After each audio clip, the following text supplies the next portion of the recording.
Berapa sih gaji CEO Tokopedia? Ya kalau gaji mulainya dulu 3 juta rupiah Mbak Nana. Mulainya Per bulan. dulu, ketika perusahaan betul-betul masih Masih mulai ya. masih mulai. Kalau sekarang ketika valuasinya sudah triliunan? Tetap bukan orang yang menarik gaji paling tinggi di perusahaan. Ah, jadi saya mau ngelamar tuh, jadi yang gajinya paling tinggi. Ada ya tim anggota tim gitu. Anggota tim. Yang jauh lebih pintar dari seorang William Tanuwijaya. Yang lebih pintar dari founder dan CEO-nya? Itu banyak sekali. Banyak sekali. Terus kenapa bisa jadi CEO kalau bukan yang paling pintar? Kalau buat saya, CEO ini jabatan sementara. Jadi saya berusaha menemukan orang yang bisa menggantikan saya. Saya melihat kebanyakan perusahaan di dunia dibangun seperti sebuah kerajaan. Tapi justru saya melihat seharusnya perusahaan yang baik itu bisa dibangun seperti sebuah universitas. Kalau kerajaan itu terkenal karena sosok raja atau ratu atau pendiri perusahaan. Tapi kalau universitas tidak pernah dikenal oleh sosok pendirinya atau tidak dikenal oleh seorang sosok guru saja, tapi dikenal justru karena fungsi universitas tersebut oleh bahkan lulusan-lulusannya. Dan yang paling penting impact mereka terhadap lingkungan sekitar mereka. Jadi itu tujuan utamanya. Ya, Tidak perlu jadi yang terkenal, tidak perlu jadi yang ini. Yang penting hasilnya yang bisa dilihat nyata, tidak dampaknya ke masyarakat. Ya, dan kita bisa lihat perusahaan-perusahaan maju di luar, CEO-nya itu rata-rata bukan pendirinya lagi, seperti Google, Facebook masih. Tapi misalnya Google, justru perusahaan yang sangat kuat itu adalah perusahaan yang bisa meneruskan tongkat estafet dan masih bisa berjalan begitu solid sesuai dengan misi ketika perusahaan tersebut berdiri. Tanpa harus foundernya yang menjadi. Dan itu tujuan saya, kalau bisa tahun ini Tokopedia sudah 9 tahun, kalau bisa saya berharap dalam beberapa tahun ke depan saya sudah bisa meneruskan tongkat estafet untuk menemukan CEO Tokopedia yang lebih baik.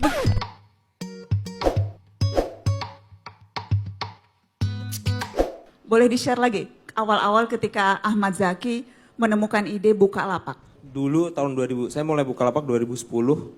Dan kalau kita ingat ya 2010 itu kan kalau nggak salah booming komoditas. Terus kita ngelihat sosok seorang pengusaha Indonesia itu umumnya ya dari komoditas. Terus harus bermodal besar untuk memulainya. Atau punya teman yang bermodal besar gitu. Dan saya nggak memenuhi syarat lah untuk itulah. Karena saya orang tuanya guru, terus nggak ada pengalaman, nggak ada darah bisnis, modalnya nol lagi, nggak punya modal Mbak. Dari kampung kan? Betul, dari kampung Sragen, mungkin banyak yang nggak tahu di mana itu. Tapi kira-kira ketika mulai bisnis tidak ada sama sekali ekspektasi untuk, oh ini tuh bisnis besar, bisa besar. Jadi ekspektasi saya, oh nanti usia 50, nanti bisa pensiun punya bisnis karyawannya ribuan gitu. Itu usia 50 gitu, maksudnya tua gitu. Paradigma saya sejak 8 tahun ngeran Bukalapak itu totally change Mbak.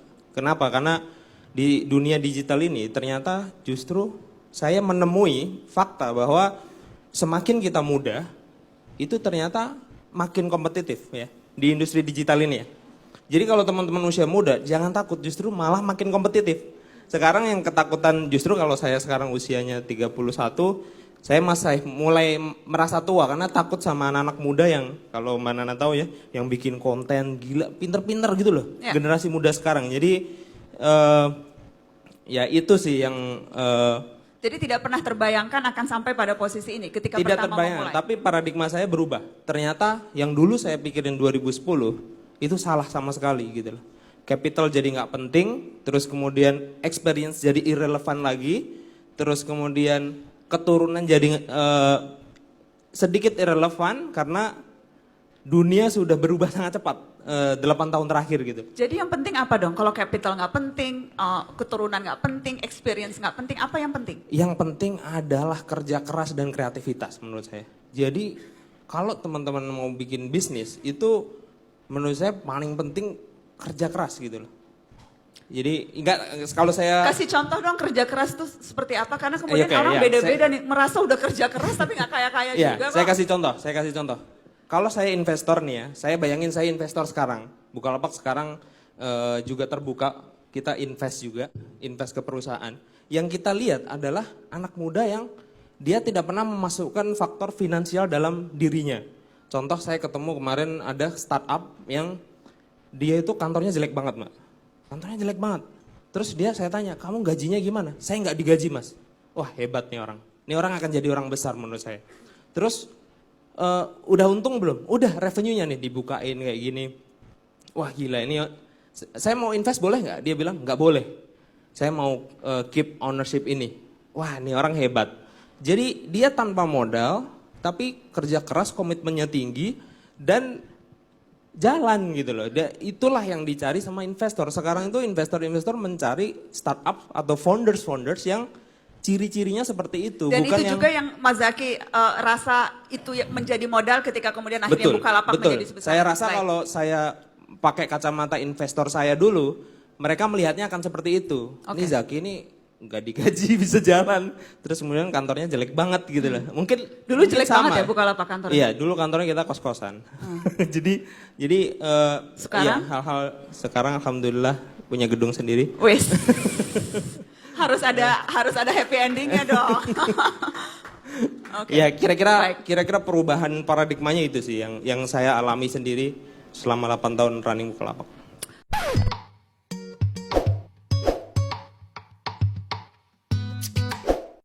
William, sebetulnya story-nya kurang lebih sama teman-teman. Tetapi kemudian bisa sampai sekarang tidak mau nyebut gaji, itu prestasi. Bagaimana caranya? Apa yang dilakukan berbeda ketika itu? Berbeda dengan orang kebanyakan. Mungkin saya selalu mengatakan saya beruntung karena saya diberikan kesempatan untuk gagal lebih awal dan lebih banyak gitu. Jadi Tokopedia ini sebelum mulai saja sudah gagal. Saat itu alasan gagal juga rata-rata pemodal selalu menanyakan tentang masa lalu. Mereka menanyakan bisa tidak sebutkan satu orang Indonesia yang sukses atau kaya karena bisnis teknologi. Tahun 2007 tidak ada Jaki, tidak ada Nadiem, tidak ada Ferry, tidak ada kisah sukses. Mereka mengatakan Indonesia ini negara pasar yang besar. Jika kamu membuktikan Indonesia butuh Tokopedia, maka raksasa-raksasa akan berbondong-bondong masuk ke Indonesia, bagaimana kamu bisa mengalahkan mereka. Jadi kemudian bagaimana cara meyakinkan ketika itu sampai akhirnya ada yang willing to take the bet. Saya mau nih taruhan, saya kasih uang, bikin deh Tokopedia. Ya buat saya selalu mengatakan saya belajar tentang semangat bambu runcing. Pertama harus punya keberanian, kedua harus punya kegigihan.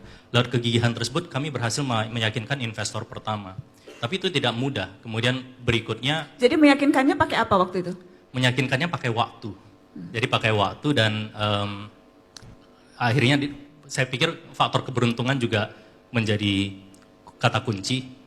Diberikan tiket untuk berlomba seperti itu. Tapi kemudian sebenarnya tidak mudah. Tidak lama setelah itu, misalnya hal pertama yang saya lakukan setelah mendapatkan modal, saya balik ke kampus saya karena buat saya membangun bisnis teknologi itu semua tentang manusianya. Saya berusaha menarik orang untuk masuk ke perusahaan saya. Saya berdiri 2 hari di kampus saya, tidak satu pun yang mendrop CV. Di depan saya adalah booth salah satu bank swasta besar Indonesia dan ada ribuan orang mendaftar di sana. Dan di sanalah saya mengerti bahwa Indonesia memang bukan Silicon Valley. Tidak ada mimpi atau cita-cita untuk bekerja di perusahaan teknologi. Ketika itu? Ketika itu. Tahun 2007, 2008, 2009. Itu juga yang Anda alami, Zaki? Iya, masa-masa itu menurut saya masa kelam sih. Karena benar-benar seperti Mas William sampaikan, gak ada yang percaya bisnis internet. Proposal saya pertama tuh 100 juta. Dan diketawain bener-bener internet itu nggak ada bisnisnya gitu. Bisnis yang asli adalah. Diketawain karena dianggap apa? Karena mereka 100 juta tuh dianggap terlalu besar begitu. Besar dan juga nggak kelihatan barangnya. Menurut mereka bisnis itu haruslah bisnis yang kelihatan nih, kelihatan barangnya gitu. Menurut mereka, ya saya memahami sih. Oh, waktu itu juga membenarkan juga sebenarnya. Benar juga ya, mungkin keberuntungan saya bukan di internet emang nggak ini, tapi lately kita jalanin ternyata trennya justru. Jadi saya makin percaya bahwa untuk bisnis itu besar, menurut saya idenya itu harus ada orang yang bilang itu gila gitu. Kalau kita pitching nih, kalau ada yang bilang kamu gila, nggak mungkin. Itu berarti idenya bener, kemungkinan besar ya. Semakin gila, semakin benar. Betul.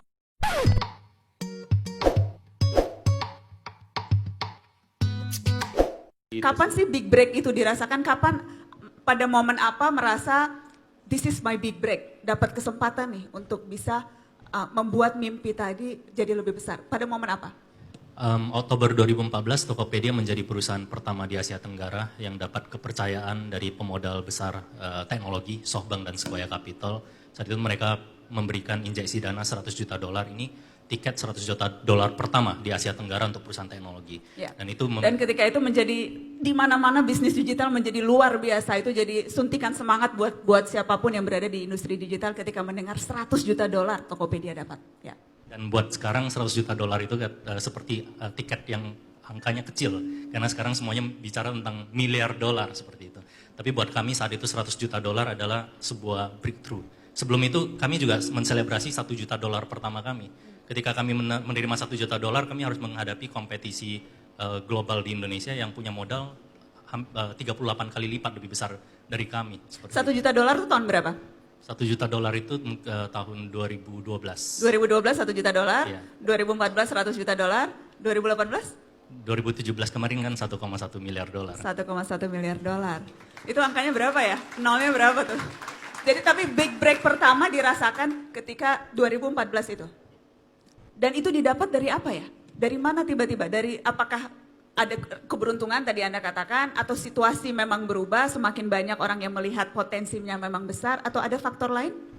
Saya selalu menganggap diri saya beruntung sih Mbak Nana. Jadi buat saya internet mengubah hidup saya. Benar-benar drastically. Tapi most importantly lewat internet saya juga melihat bagaimana perusahaan yang saya bangun mengubah hidup banyak orang.